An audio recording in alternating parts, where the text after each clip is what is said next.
안녕하세요. 오늘은 2025년 6월 9일 월요일입니다. 교과 나눔 시간에 오신 여러분들을 진심으로 환영합니다.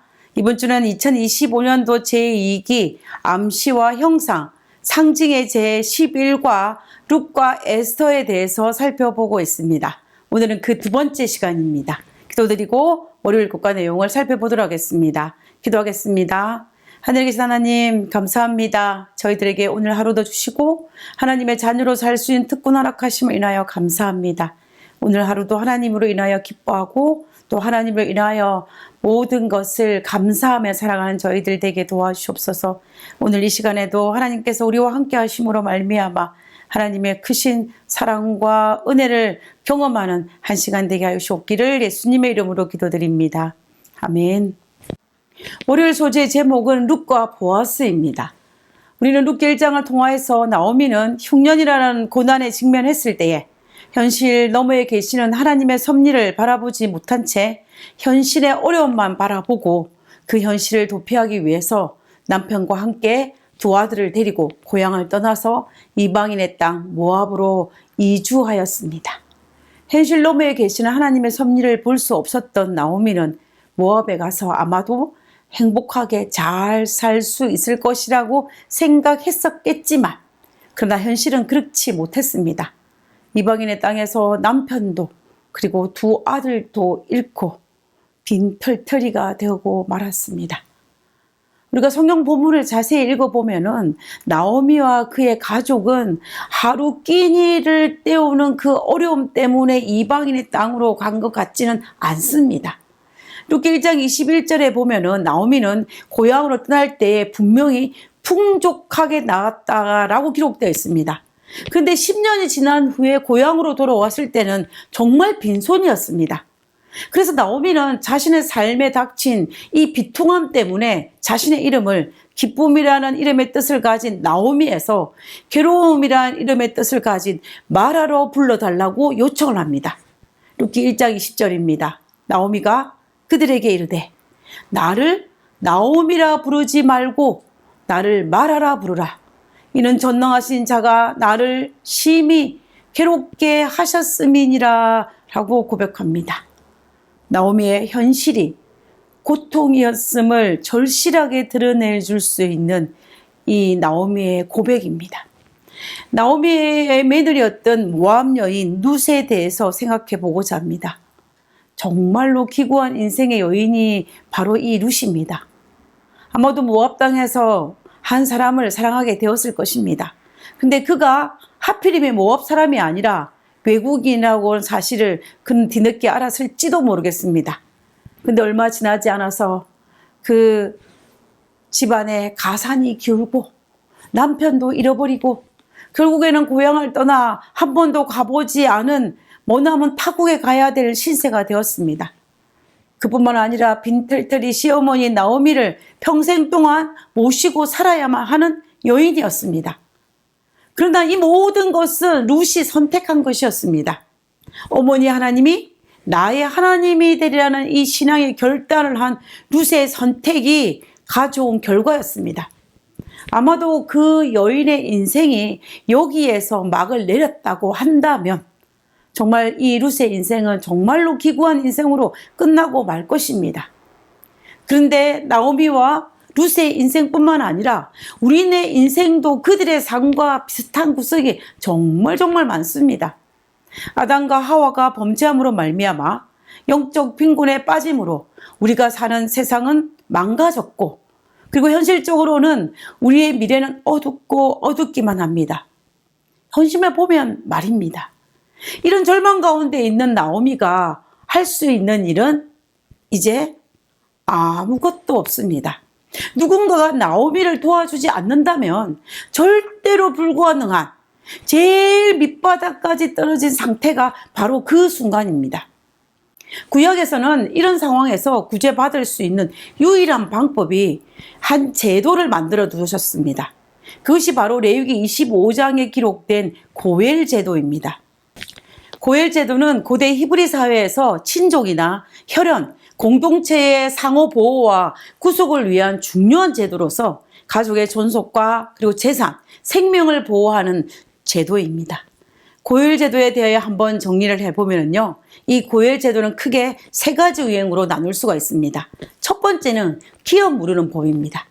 가난하여 땅을 팔았을 경우 친족이 땅값을 대신 지불하고 땅을 되찾아 주거나 혹은 또 가난하여서 빚 때문에 종으로 팔려갔을 경우에 몸값을 대신 지불함으로 말미암아 자유를 줄 수 있는 법입니다. 그리고 두 번째는 형사치수제도입니다. 후사 없이 자녀 없이 죽은 형을 대신하여서 동생이 형수랑 결혼하여서 형의 혈통을 유지하고 이어가게 하는 제도입니다. 그런데 만약에 동생이 없을 경우에는 그 동생의 역할을 가까운 친족이 그 의무를 이행함으로 말미암아 혈통을 보전해 가게 하는 법입니다. 그 다음에 세 번째는요, 통해보복법입니다. 사람이 살해되었을 경우 살인자를 살해당한 자의 가장 가까운 친척이 대신 살인자를 죽임으로 원한을 갚아줄 수 있게 만든 법이 바로 이 법입니다. 지금 나오미의 경우에는 이 첫 번째와 두 번째가 필요한 상황입니다. 기업 무르는 법을 통하여서 남편 엘리멜렉의 땅도 되찾아야 하고, 그리고 형사 치수 제도를 통하여서 두 아들이 죽음으로 말미암아 남편의 혈통이 끊어질 위기에 처했는데 그 문제도 해결해야 합니다. 이 제도는 하나님께서 모세를 통하여 주어진 제도로서 레위기 25장에 기록되어 있는 제도입니다. 지금 나오미의 입장에서는 지금 자신이 처한 이 형편에서 벗어날 수 있는 길은 오직 이 제도뿐입니다. 만약에 죽은 남편의 가장 가까운 친척 중 한 명이 자신의 며느리 룻과 결혼하여서 땅도 되찾아주고 만약에 아들을 낳아준다면 그 아이는 엘리멜렉의 혈통을 이어갈 것이기 때문에 나오미의 삶도 회복될 수가 있습니다. 이것이 바로 하나님의 은혜로 만들어 놓은 고일 제도입니다. 그런데 문제는 이 시대가 사사시대라는 것입니다. 사사시대의 특징은 하나님을 버리고 우상 숭배하는 시대입니다. 하나님의 율법을 버린 시대라는 것입니다. 타락의 시대인데 자신의 것을 희생하면서까지 이 제도를 준수할 수 있는 사람이 도대체 얼마나 되겠느냐라는 것입니다. 그러나 나오미의 형편을 아신 하나님은 하나님 앞으로 돌아온 나오미를 버리지 아니하시고 나오미를 위해 일하셨습니다. 하나님께 도대체 무슨 일을 하셨을까요? 성경은 룻기서 2장 1절에 이렇게 기록하고 있습니다. 나오미의 남편 엘리멜렉의 친족 중에 유력한 자가 친족으로 있으니 그의 이름은 보아스더라. 나오미에게는 남편의 가까운 친척인 보아스가 있다라고 말하고 있습니다. 그는 유력한 자인데 여기서 유력한 자의 뜻은 무슨 말이냐면 돈 많은 재력가일 뿐만 아니라 재판을 주재하는 권력을 가진 사람을 가리킵니다. 그러므로 보아스가 친절하고 관대한 사람일 뿐만 아니라 친척이고 재물도 많고 재판을 주재할 수 있는 권력도 있다는 사실은 나오미와 이방 여인 룻에게 있어서 이 가난에서 이 희망이 없는 상황에서 벗어날 수 있는 정말 좋은 기회가 되는 것입니다. 그들에게는 희망의 소식인 것입니다. 나오미와 룻에게 있어서 보아스는 자기가 처한 이 모든 상황을 극복할 수 있는 진정한 고엘이 되는 것입니다. 우리에게 고엘은 누구일까요? 그러면 오늘 교과에서 표현된 것처럼 우리의 미래는 어둡고 생계는 들판 귀퉁이에서 떨어진 것을 주워 담으며 이어나갈 만큼 망가진 세상이라는 것입니다. 그 세상 속에서 허우적거리면서 살다가 어쩌면 발견되어지는 이 부스리 같은 기쁨을 바라보면서 겨우 살아가고 있는 것이 바로 우리의 삶입니다. 때로는 나오미의 삶과 같이 막막할 수 있습니다. 그때 나오미에게 고엘인 보아스가 필요하였듯이 우리에게도 우리의 고엘이신 구속주가 필요하다는 것입니다. 보아스는 예수 그리스도를 표상합니다. 그래서 우리는 룻기서를 단순히 사사시대에 있었던 하나의 로맨스로 보지 않습니다. 우리가 만약에 룻기서를 읽을 때에 사사시대에 일어났던 하나의 로맨스로만 읽는다면 아주 큰 것을 놓치게 되는 것입니다.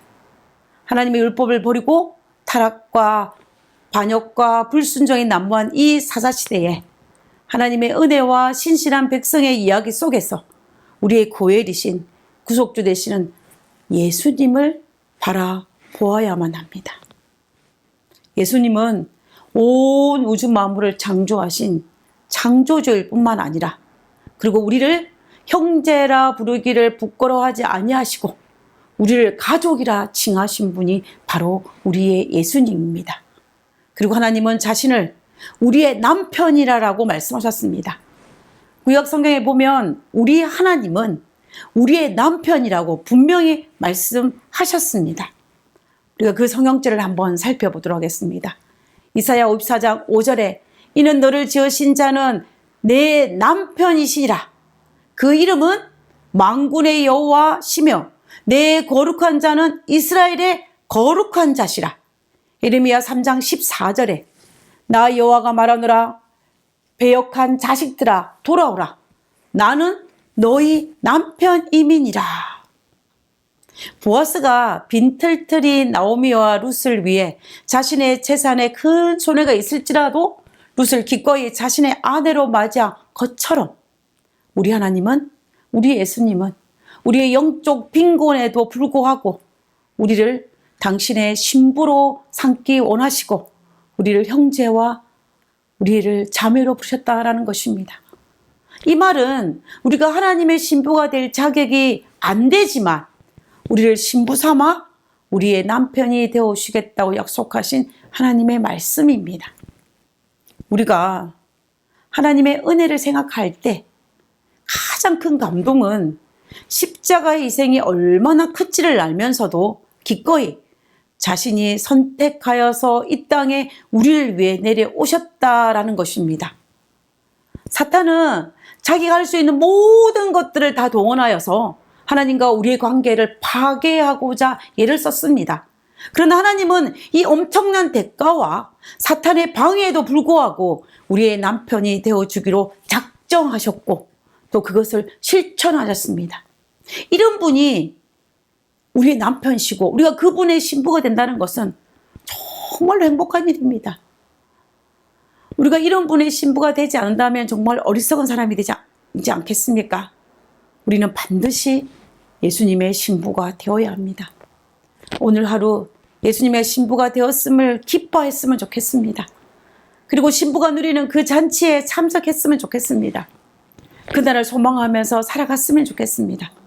오늘 하루 우리가 어떤 위치에 서 있는지, 우리가 어떤 하나님으로부터 구속함을 받았는지를 알고 기뻐하면서 감사하면서 살 수 있는 우리 모두가 되기를 간절히 바라면서 오늘 교과를 마치도록 하겠습니다. 기도하고 마치겠습니다. 하늘 유업을 버리고 모진 세상에서 떠돌다가 겨우 주님의 발 앞에 나왔습니다. 하나님께서 이렇게 악하고 허물 많은 우리를 어떻게 받아주실까 염려도 됩니다. 룻과 같은 저희를 불쌍히 여기시고 하나님의 은혜를 받도록 도와주옵소서. 하늘에 계신 저희들의 아버지 감사합니다. 하나님께서 우리를 구속하여 주시고 우리를 위해서 어떤 희생도 마다하지 않으시고 이 땅에 오셔서 우리를 구속하여 주심을 인하여 감사합니다. 아버지, 우리는 예수님의 형제와 자매로서 하나님의 신부로서 예수님의 신부로서 우리가 누릴 수 있는 그 복들을 잘 누릴 수 있도록 도와주시고 또 그 신분에 맞게 행동하게 하시고 그 신분에 맞게 우리의 마음의 평화와 화평과 기쁨을 누리며 이 땅이 비록 험난하다 할지라도 외롭지 않고 담대히 살아갈 수 있는 저희들 되게 하여 주옵기를 거룩하신 예수님의 이름으로 기도드렸습니다. 아멘.